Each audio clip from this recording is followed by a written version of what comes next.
আজকে আমি আমাদের বাংলার ঐতিহ্যবাহী মাটির চুলায় একটা স্পেশাল রেসিপি বানাচ্ছি। গ্রামের স্বাদ, ধোঁয়ার গন্ধ সব মিলিয়ে একেবারে দেশি আমেজ।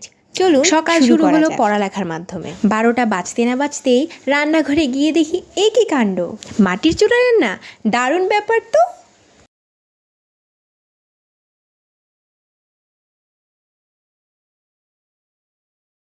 এই সেই বিখ্যাত কাঠ এবং মাটির চুলা।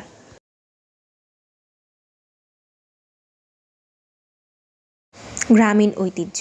সকলেই রান্না করার আগে নমস্কার জানিয়ে রান্নাটি শুরু করেন।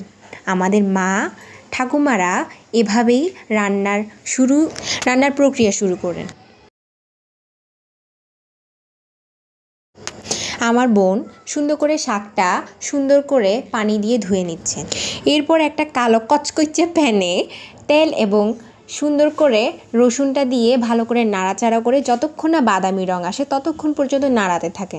পরবর্তীতে স্বাদমতো লবণ এবং শাকটি দিয়ে সুন্দর করে নাড়াচাড়া করে শাকটি রেডি হয়ে যাবে।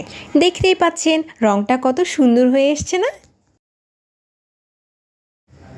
মাটির চুলায় রান্না করলে স্বাদটা আলাদা হয়, কারণ ধোঁয়াটা খাবারে মিশে যায়।